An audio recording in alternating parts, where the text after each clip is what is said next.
Hello, everyone. Welcome back to another edition of the Skating Penguin Network Mailbag here. I am back. I have returned. I am Garrett Bahana. Alongside me are my fellow co-hosts Snail and Robbie Noggle. So they will not go this adventure alone. And I will be here to defend myself against any questionable takes that both of them may have when I am absent. But I am here to answer some more of your questions that you submitted to the Skating Penguin Network Twitter account at Penguins FFSN.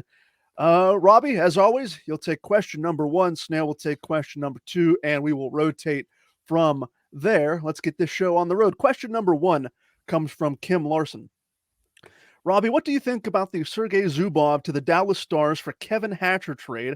I personally think it was one of the worst trades the Penguins ever made. Well, Kim, I have to agree with you on this take. And it's a trade that kind of um, doesn't get talked a lot about in Penguins history. When we talk about even bad trades, Sergei Zubov is a Hall of Famer.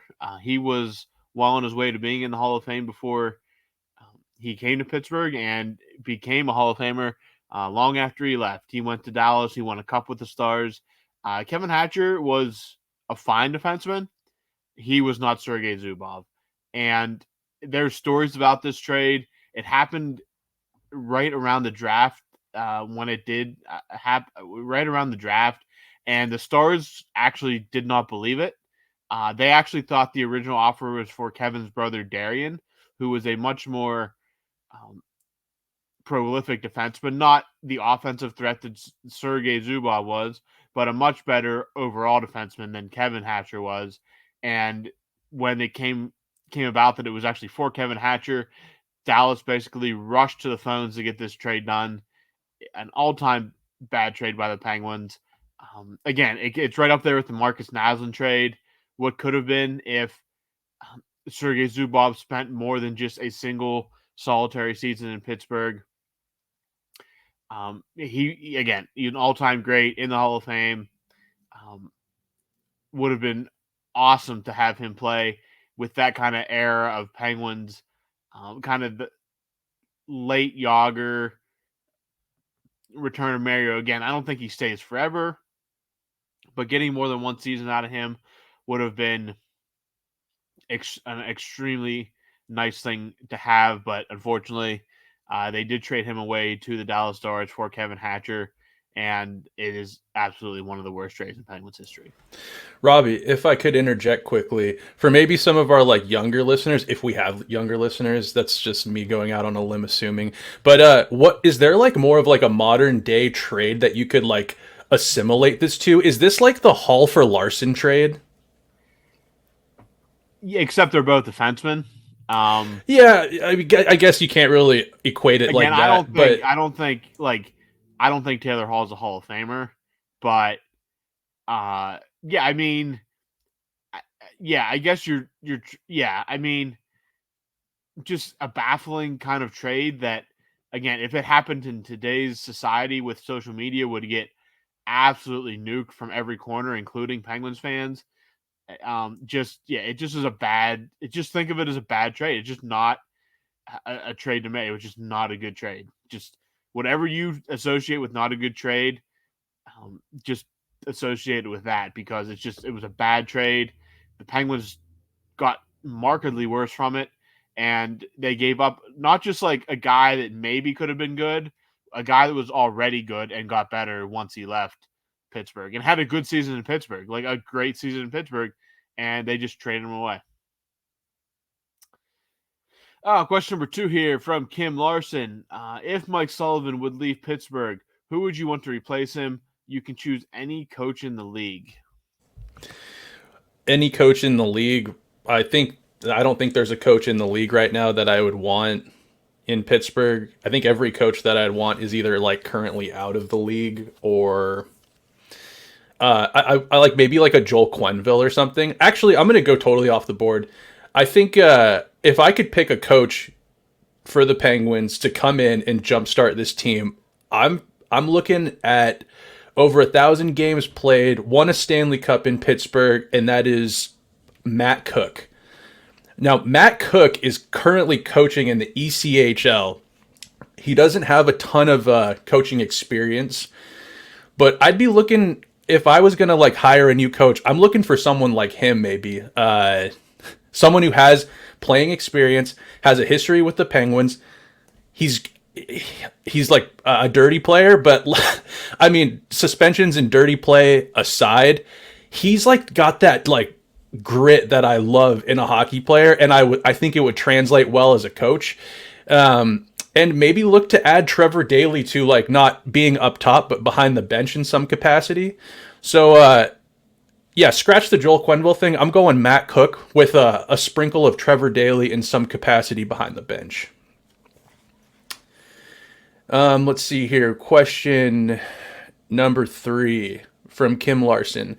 What has impressed you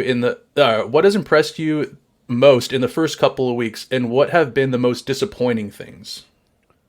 Evgeny Malkin leading the team in points with 4 goals, 4 assists. Brian Rust looks to have found his form again. 5 goals, no assists so far through 6 games. So some of the veteran players who had quote unquote down years are perhaps back to where we expected them to be. The worst thing by far is the power play converting at a 12.5% conversion rate. That's good for 26th in the NHL right now. I know with all the doom and gloom around Penguins Nation, you would think that the Penguins have the 32nd ranked power play in the league.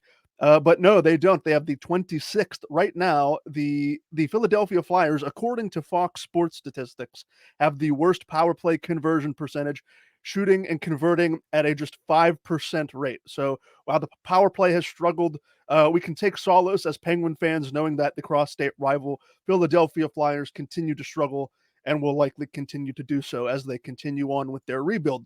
But it's hard for me to look at a question like this because I could come on here and say in this microphone that the Penguins suck and the season's over and let's start packing it in and getting that top 10 draft pick that we would get uh, because the pick that they sent to San Jose is top 10 protected. And I could be giving you all sorts of worst case scenario sort of moments, and I could be eulogizing the Penguins. I'll leave that to Snail. I think Snail is the more dramatic of the 3 of us here, which he brings that to the table, which I love, and I told him that. But look, the Penguins are 2-4. They're staring 2-5, 2-5-0 right in the face tonight as we record this. They play the Colorado Avalanche later this evening. I'm really not anticipating them to win this game. However, I don't know if it was the last time they played Colorado, but last season, I think they were in Colorado. Jeff Carter scored 2 goals and they upset the Avalanche at home. And I wasn't predicting that then. Maybe something like that. Noel Achari or Matt Nieto, that kind of player, scores 2 goals and sort of maybe rights the ship, if you can call it righting the ship. There's still many, many issues with this team that are not going to be fixed overnight, but certainly a mixed bag in terms of when you're looking at positives and negatives. Question number 4, we go back to Robbie here. This question comes from Kim Larson. I know it's early, but what are your power rankings right now if you had to pick top 3 best teams in the league and the bottom 3 teams in the league?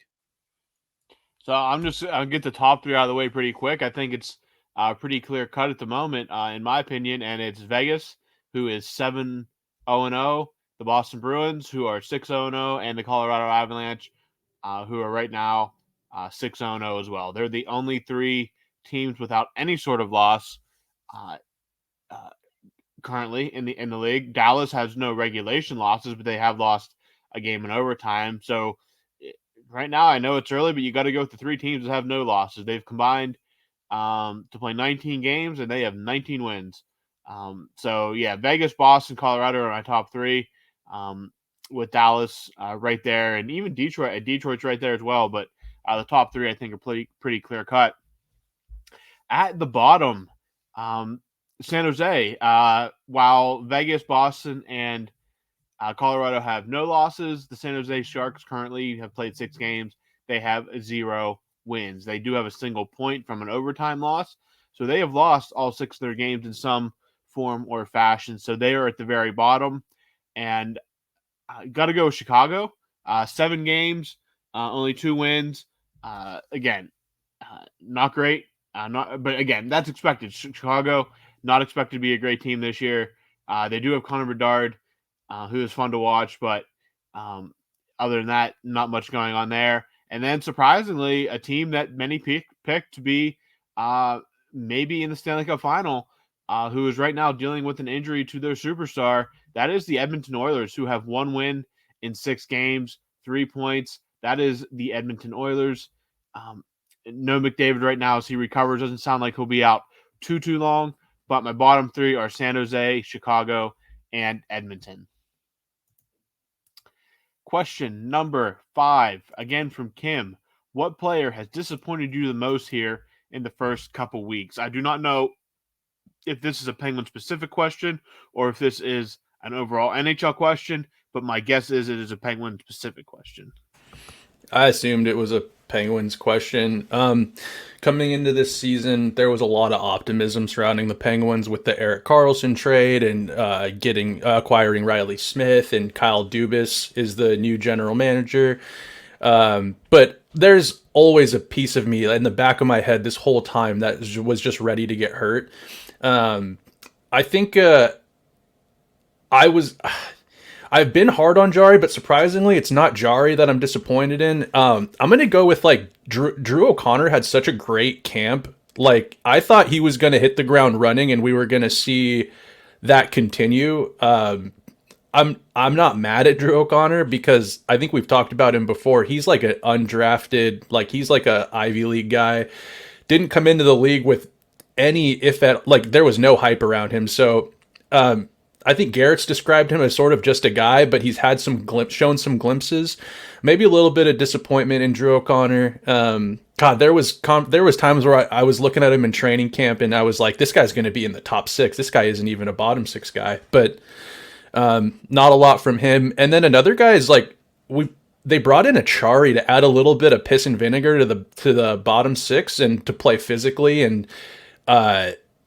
I just haven't seen a whole lot of energy from his line with Nieto and Carter. I think that Carter is holding back that line from producing anything energy-wise. But maybe I'd probably say Achari a little bit too, because I was looking maybe to see him mix it up a little bit more and be a little bit harder to play against, and have yet to see that. So I'm going to go with Achari and Drew O'Connor. I don't have one for league-wide. I didn't give that enough time, but Penguins-focused, Achari and Drew. Let's see. Question 6 here from Kim Larson. If you could pick one place for a new NHL team, where would you place it? This is a pretty fun question. There have been rumblings in recent weeks and months, depending on who you follow on social media. Could Atlanta, the third time's the charm, could Atlanta be, and Snail, if you're watching on YouTube, Snail gives the thumbs down. Atlanta a possibility? I know people for years and years have wanted the Quebec City Nordiques to be revived. Hamilton, Ontario is often a hot button city. I don't know, but because of the proximity between Toronto and Buffalo, if Hamilton could work. I'm assuming because of the population of Toronto and the greater Toronto area, that if you put a team in Hamilton, it could probably work. It would be like big brother, little brother kind of thing, but that could create a fun rivalry. In terms of the states, I think the next city to get a team is probably Houston, Texas, whether that be the Arizona Coyotes relocate to Houston or by expansion. I think the NHL has made no secret that is one of the last big American markets that they have really yet to tap into. You have a built-in rivalry right there between Houston and Dallas.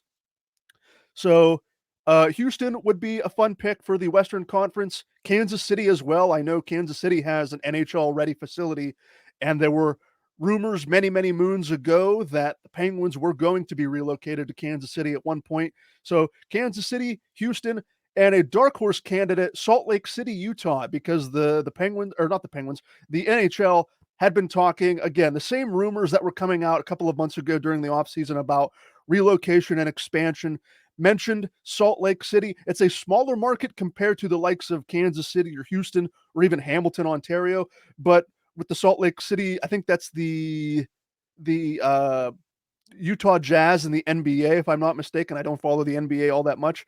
I think it's a smaller market, but I think you could get a dedicated, passionate group of fans there in the Western Conference as well. So if I had to pick, the businessman in me would probably pick Houston to tap into that large metropolitan market, have a built-in rivalry with Dallas, and go from there.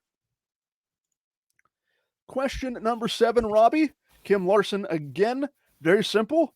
What are your thoughts about sponsors on the jerseys? It was inevitable. It's not European bad. If you ever watch a European hockey game, you see their jerseys have more ads on than anything to actually do with the actual team they're playing for. But I think it was always inevitable, and COVID just maybe pushed it ahead by 2 or 3 years. I think it was absolutely coming. The helmets, the jerseys, it was always going to be something. Even practice jerseys were before everything else. And that wasn't just the NHL. This was leagues all over. NFL, I know, has ads on their practice jerseys. Basketball, NBA has ads on their practice jerseys. Baseball is in the same group. And again, it was always going to happen. European soccer teams have had ads or sponsors on their jerseys for decades now. So it's nothing new to Europeans, but yeah, the North American sports always kind of held off on it, which is kind of surprising given the capitalistic nature of sports in North America. But it was always coming. For the most part, I really don't notice it nearly as much as I thought I would. I hate the virtual boards more than I hate the stickers on the helmets or the patches on the jerseys. I think the boards are much, much more distracting than anything they put on a jersey. I really don't think it sticks out as badly as some people complain about. Again, if you're watching a game on TV, if it really bothers you that much, I think you have to be a little bit more honest with yourself. You're honest with yourself. You aren't magnifying in on helmets or jerseys the entire time. At a game, again, it all moves so fast. Unless you're sitting right up against the glass, I really don't think it detracts that much from it. But that's just my opinion. Just to me, it was always coming, and I kind of had prepared for it mentally, and it is what it is. But I personally don't mind it as much as some of his detractors do. I think they kind of overblow how much of an issue it is. But yeah, it was always coming, and just something we have to all learn to live with if we want to be fans. Question number 8 from Kim. If you could have one last meal, what would you choose? We got a roundtable this one because I'm curious what you guys have to say. So one last meal, like you're gonna die like right after you eat it. I'm assuming like this is the last thing you'll eat. Yeah. All right, I think I got like 2 for this because like one's a little bit more like a little more sentimental. I'd throw maybe veganism to the wayside, and I'd have like something that my grandma cooked me in my childhood. My grandma lives down in Puerto Vallarta, Mexico. Phenomenal. Everything she makes is just like made with love and tastes delicious. It's seasoned perfectly every time. So anything from her. Maybe she makes these sopes. I don't know if you know what sopes are. It's a Mexican dish. They're delicious. They're essentially like instead of a tortilla, they use the corn flour and they make almost like a little dish with it, and then you just kind of load it up with various salsas and beans and whatnot. So probably something like that. But for some reason, the first thing that came to mind was like, dude, I love peanut butter and jelly sandwiches, and that might be the most boring thing ever. But like, dude, have you ever? I've perfected it. Like the perfect peanut butter and jelly sandwich. It's like that perfect mixture of like sweet and salty.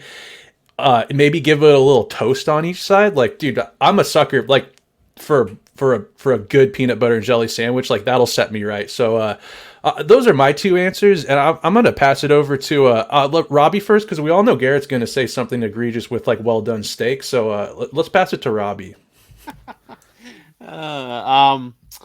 Oh boy. So like again, I'd say one thing and then I'd think of something else. But I'm gonna say, and I think Garrett and I have talked about this in the past. It may have been pre-Snail, but just a phenomenal top of the line great burger.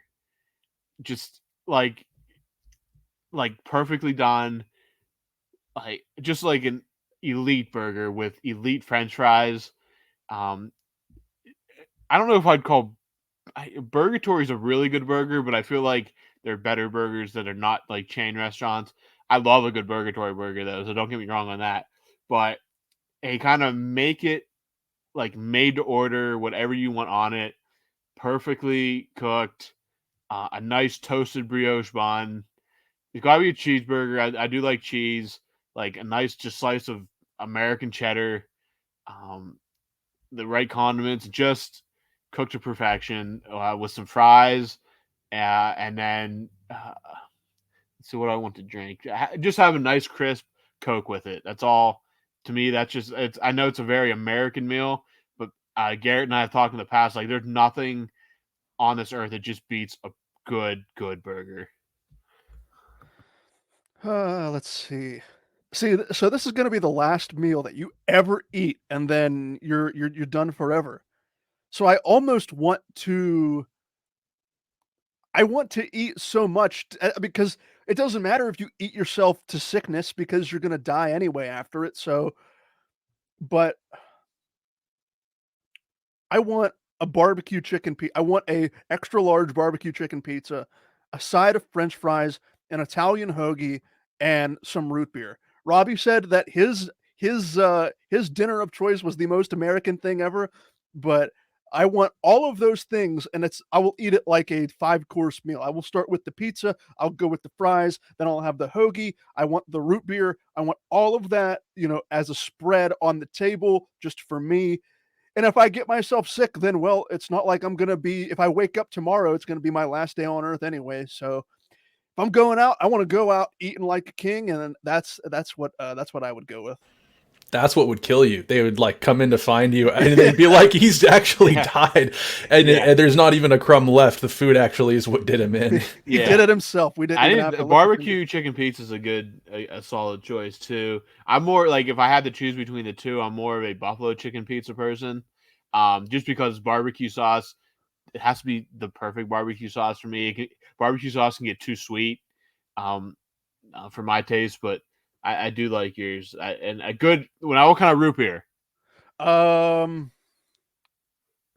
See, I don't know. I might be approaching controversial territory here. Say it. Mug. Oh, Why? What were I'm you? actually crushing a root beer right now. I'm a Barks guy. I see. I'm not prejudiced against one root beer brand or another. I saw a picture of Mug. One of my friends sent it to me the other day, and I was like, I really, really want a Mug root beer right now, and I have yet to go to the store and get it. But trust me, it's not like my well done steak take where that's the only way that I can eat steak. Now you give me any root beer, A&W, Barks, Mug, I will. Yeah, I will demolish whatever Snail has in his hand. Oh yeah, Zevia. I've heard of that. I've seen it. I don't know if I've ever had Zevia. Is that sugar like free? It's sweetened with stevia. Okay, yeah, I never had that. I'm like, again, I'm not prejudiced against other. It's just if I'm buying root beer, now Barks isn't as widely available in like restaurants and stuff as like a Mug or an A&W. I think there's only like I know that Subways carry Barks, and I believe if you get like some of those restaurants with those big like Coca-Cola machines that can mix like 1,000 different flavors, Yeah. I think Barks is on most of them. But like if you go to most sit-down restaurants and ask for root beer, it's usually A&W or Mug, and I'm not against them. I'm just preferential to the Barks flavor. It has that. I mean, their catchphrase for a long time with Barks has bite. It just has that little bit of extra. I don't know what you really want to call it. That's my zing, extra zing. Extra zing, yeah. But have you guys ever had the beer called like Not Your Father's root beer? Yeah, that stuff's phenomenal. It's so good. Yeah, it's like dangerous because it just tastes like you're drinking root beer. But they're like 5%, and if you have a 6-pack, you'll be dummied. Well, one time we were at a wedding one time, and we were at me and some friends were at it was actually at the beach, and one of our friends had to leave for the plane early in the next day at like 7 or 6 in the morning or something like that, and he's just drinking like not your father's root beer, and he's just like, man, this root beer is really good, and he drank like 3 of them. We're like, buddy, that's not. He's like, I'm not drinking tonight. This root beer is really good, and we're like, buddy, that's not like just root beer, right? Like that's alcohol, and he's like, no, it's not. I'm like, yes, it is. Look at the label, and he's like, oh. So it tastes just like root beer. I'm like, that's what's the problem with it. It tastes like you're drinking root beer, and you're out here pounding 3 of them. You have to be up in like 6 hours. But it's good too. The cream soda's good too. All right. So wait, just quickly, Garrett, what root beer do you like? Like I said, I'm not partial to one root beer. Oh, not partial. Okay, Yeah. never mind. So. I was waiting to hear like a conclusion to that, but didn't get it, so we'll move on. Kim Larson asks, what goal song would you like the Penguins to have, and which team has the best goal song? I'll tell you right now, the Penguins have a top 5 goal song in the NHL. Party Hard by Andrew WK is phenomenal. Absolutely. You can call me a biased homer. I do not care, because of that goal song. A goal song has to do one thing: get the crowd up after a goal is scored and just have like 30 seconds of jubilance. It's hard to find a song where you can get a 10-year-old and a 70-year-old, a man and a woman, out of their chair after a goal is scored, and they're clapping their hands, they're singing along. You have to have a song like that. Other goal songs, I think Pantera does the Dallas Stars goal song, that is absolutely phenomenal. I absolutely love their goal song. The Boston Bruins, I don't know what the name of the song is, but like if you started playing the beat, it would be almost instantly recognizable. The New York Rangers, I absolutely hate their goal song. I hate the Rangers. I hate the Chicago Blackhawks. Those are both incredibly annoying. And I think the Seattle Kraken do Lithium by Nirvana.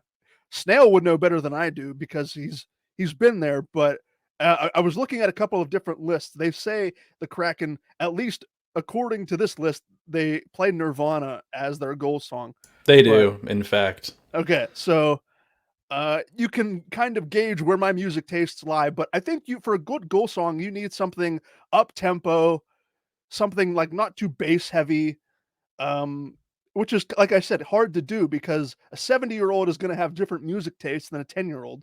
And that's what I think Party Hard does so well. It has that instantly catchy bump na na na na na na na na na na bump na, so it needs to haunt the other team. It needs to like almost like in a way also like rattle the other team. Like if you get too many of those going, pretty soon they're having psychosis. Like, am I hearing this song again? Like that's kind of one, I think, an important aspect of a goal song as well. Do you hear the Red Wings' new goal song? Isn't it Slim Shady? It's like a Slim Shady song. I think you're right. I think I remember reading that recently. Dude, if you're a visitor and getting dummied in a game, like that'll get old quick. So is it Lose Yourself, or is it Slim Shady? It's will the real Slim Shady please stand up? Let me look it up here quickly. Yeah, now I'm curious. The Detroit Red Wings have a new goal horn at Little Caesars Arena. It's Without Me by Detroit artist Eminem. Okay. All right. I like that for Pantera and Dallas. Those two go together. Eminem and Detroit go together really well too. Nirvana and Seattle. I mean, again, those are matches made in heaven. If we wanted to do something Pittsburgh-esque, I think Mac Miller. I mean, I don't know Mac Miller's catalog off by heart. I've heard a couple of different Mac Miller songs. If you wanted to go down that route, I think that would be more than acceptable in my opinion. But again, I will stick by my take. Party Hard is a top 5 goal song in the league. I do not want it changed. When they changed it a couple years ago to Jump Around, I thought that was pathetic. I thought it was absolutely awful. And then they quickly changed it back due to fan backlash. So they made the right choice, and Andrew WK is here to stay. Question 10 from Kim. We'll go back to Robbie here. Do you think Fenway Sports Group will look at the assistants before they look to replace Mike Sullivan? And do you even think FSG would fire Mike Sullivan at all? So I think this is a Kyle Dubas thing more than anything. Assistants are probably going to be looked at first, especially with the power play.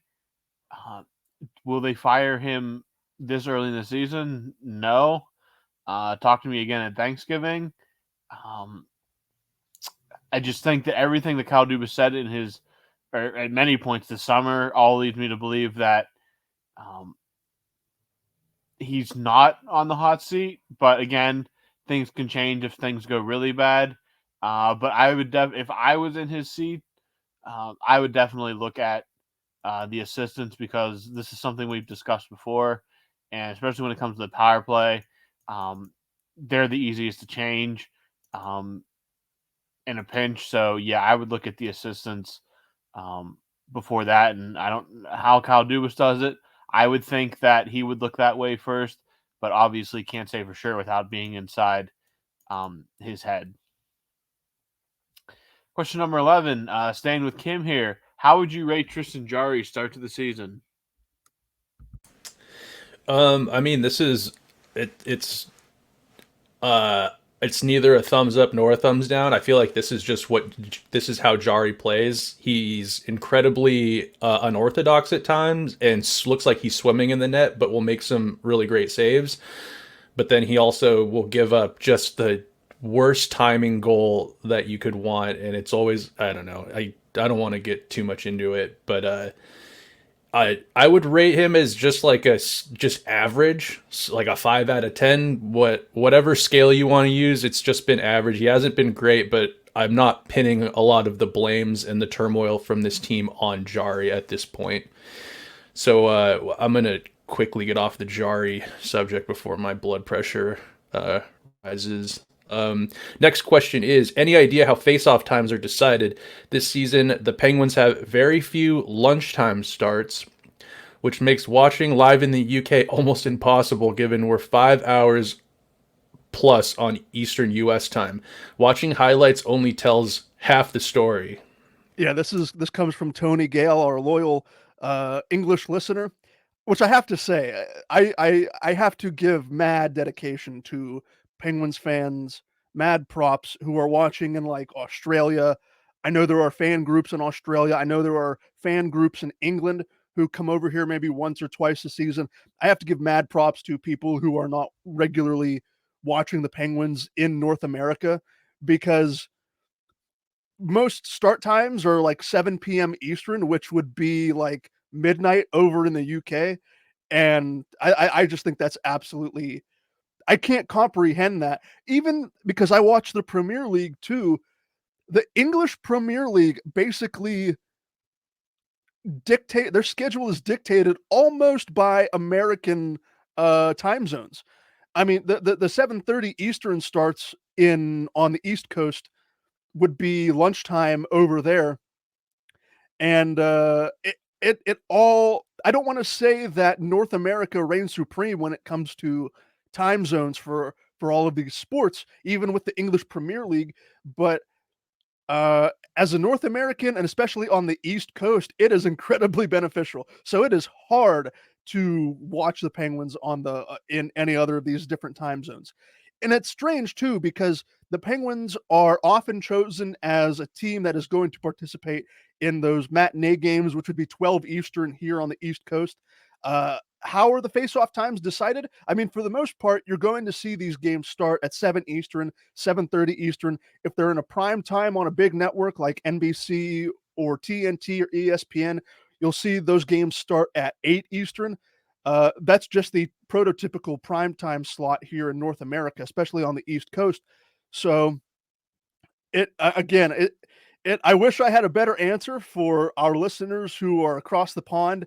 All I can say is it's mad dedication and mad props to those guys and gals over there in different countries watching their favorite teams, because we sort of take it for granted. I know I do on the East Coast, and Robbie here as well. Snail's on the Pacific Northwest. He's out there. So a 7 p.m. Eastern time is 4 p.m. over there. He can sit down and have a nice dinner, Snail can, and the game be over around 7 o'clock his time, he still has a whole evening ahead of himself for whatever he wants to do. So I wish I had a better answer for how they are decided, but I guess what I will say, it just comes down to how much of the population is along the Eastern Seaboard that fits into that Eastern time zone. And for the most part, that's how the majority of North American sports times are decided. Question number 13. We go back to Kim Larson here for Robbie. Can you explain, Robbie, why Jeff Carter plays on the second power play line? If it's because he wins faceoffs, then Kim thinks Lars Eller can win them too. He has the same win percentage in the faceoff circle, and Eller is much more of a mobile player than Carter at this point in his career. Yes, Robbie, please give us this answer. This is a great question. Kim, your guess is as good as mine. As to why Jeff Carter is playing on the second power play unit, I don't know. They called up Vinny Hinostroza today. My hope originally was that he was going to at least replace Carter for a game, but early indications are Jeff Carter's still going to be in the lineup. Your guess is as good as mine. When it comes and the face-off thing, you have to have somebody on that second unit that can win a face-off. I mean, I don't care if it's you just have to have somebody. I mean, you can't tell me that you don't, like Drew O'Connor, who has played center in the past, he can win a face-off. We know Lars Eller exists. Redeems the horn. You got to have somebody that can win a face-off and stay on the ice and be at least partially effective on the second power play unit. I don't know, Kim. It's a good question, but at the same time, your guess is as good as mine there. I don't know why we keep banging our heads against the wall, hoping that the Jeff Carter experiment will produce some kind of positive result. When 90% of the time it's just a negative, and it continues to be frustrating. But overall, no real answer there other than that's just what they want to do, and they somehow seem to be stuck in that mindset that he needs to be out there to win the faceoff when he usually doesn't.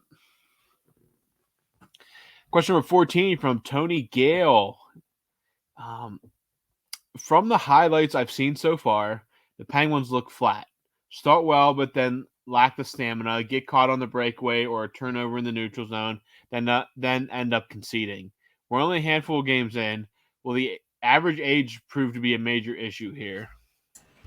I mean, Father Time is undefeated, and it's going to rear its ugly head at times. Like, this is an older team. You have a dinosaur in Jeff Carter taking up a roster spot on the fourth line, which is supposed to provide energy. Like, this bottom six was reconstructed for youth and for energy and jam. I have yet to see it. I agree that they look flat at times. It's so disappointing because with all of the new youth they injected into this lineup and this supposed like competition and training camp for jobs and all of that, like where did all of that go? The season is, I know it's early, but like where did all of that just like dissipate to? They are flat in the bottom. I would argue that the Penguins themselves, like the top six, has some jump to their game. I feel like Crosby and Malkin's line, every game they start on time, and the stars have some jump to them. Rust has looked good. Raquel doesn't have a goal yet, but he's shooting the puck a lot. It's the bottom six, and it's not an age issue in the bottom six. I think there's one specific Penguin with an age issue in the bottom six that we've been noticing for 2 years now, but it's a lack of jam and it's a lack of heart, and it drives me nuts. Something needs to change. I'm pleading. Just show me something different. I don't even care. Just get Carter out of the lineup for once, and let's see some of Hinostroza deserves a chance.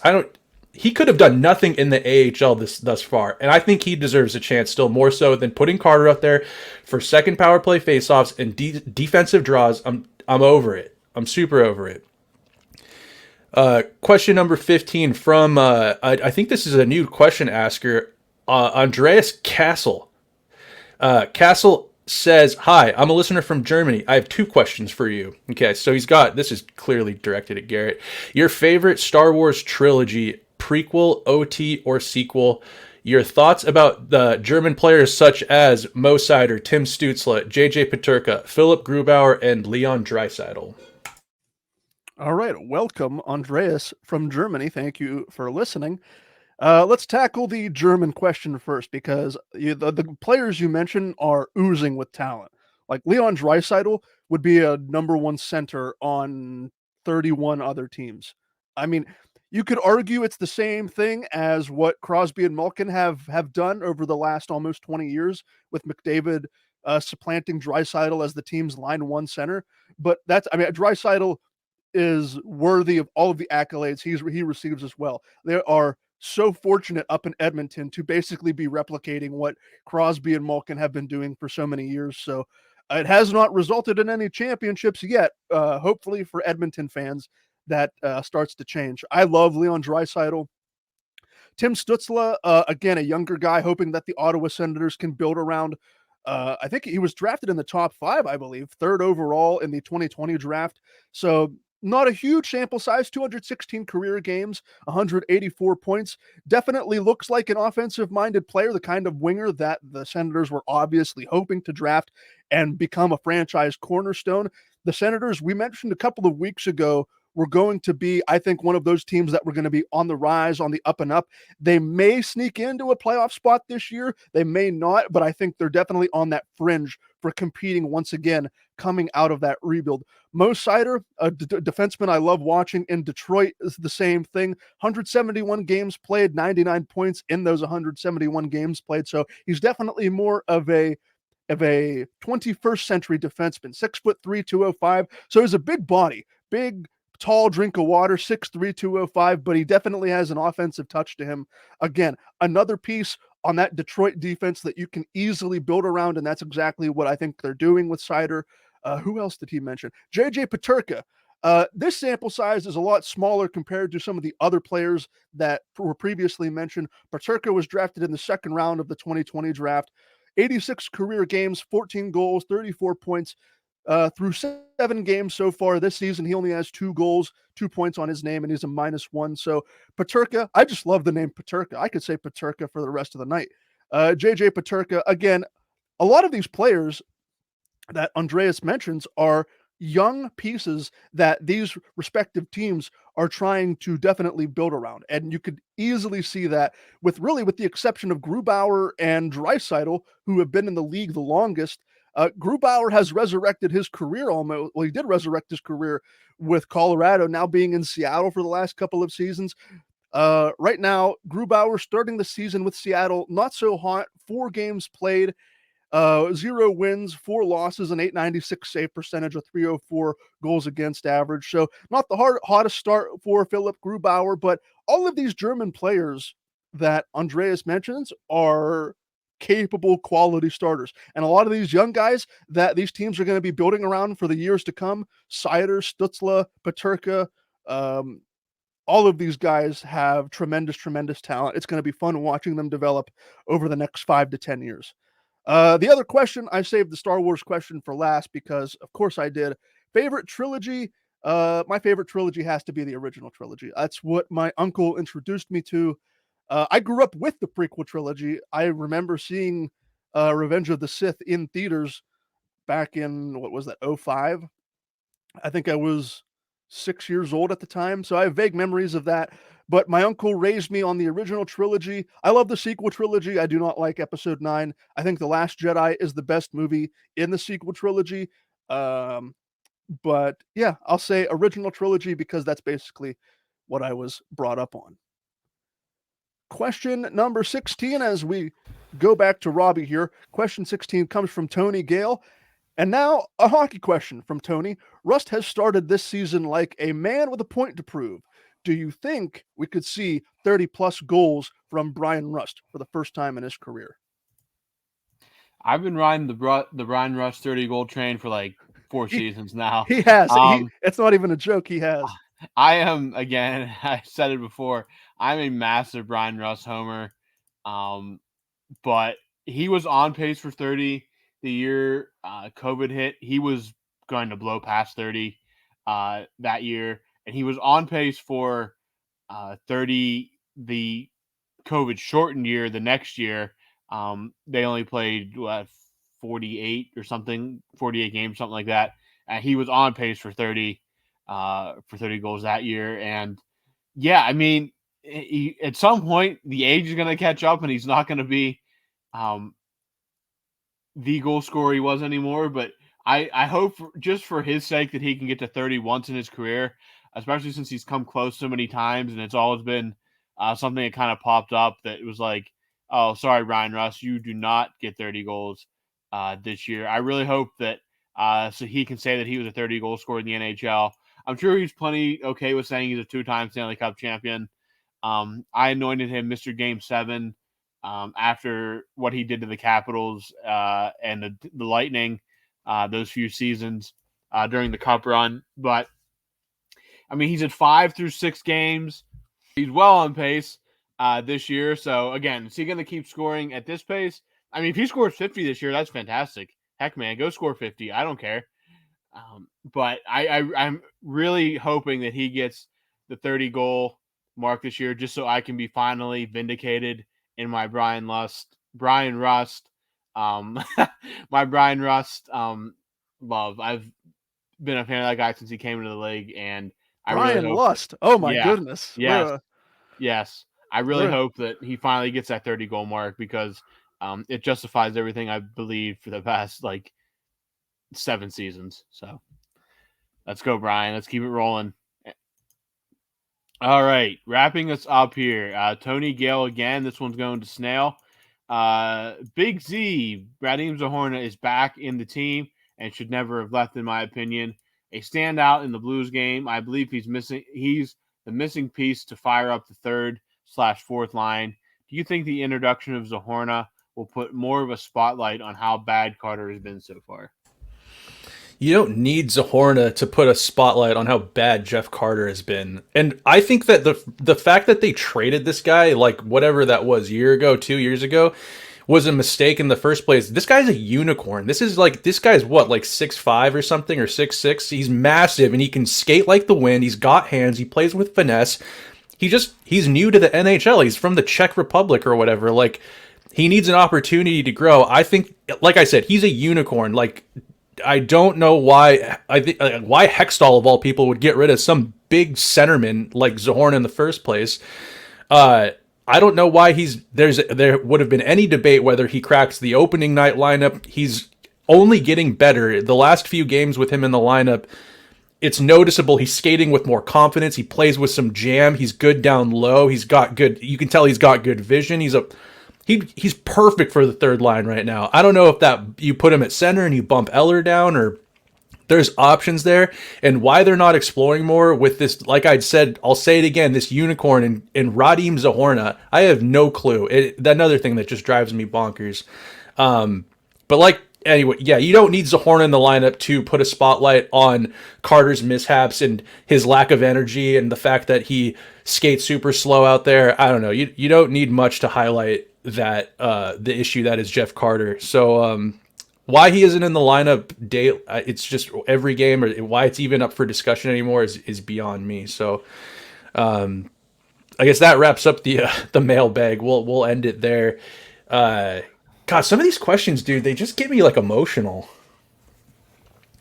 The emotion, I think we mentioned this on a previous episode, or maybe we did when we stopped recording, but the level of emotion and dedication Snail has is something that I had maybe 5 years ago, but has since slowly disintegrated from. It's not to say that I've lost touch with my inner fandom, but it's just, maybe it's because I've become more laid back as a person. And Snail takes these losses personally, like someone beat up his grandmother personally. And that's the kind of energy we need on the bottom 6. I'll suit up. Put me out there. Have you played even deck hockey before, Snail? No. Yeah. I'll try the Michigan 4 times and hit someone from behind and get suspended in 30 seconds. Yeah. Well, it's still, you got that energy, and if Kyle Dubas won't give you a job, well, then you'll always have a job here being the energy guy here at the Skating Penguin Network. But that'll do it. As Snail mentioned, that'll wrap up this edition of the Mailbag here for Snail, For Robbie Noggle, I have been Garrett Bahana. Thank you so much for listening to this edition of the Skating Penguin Network. We will talk to all of you again very soon.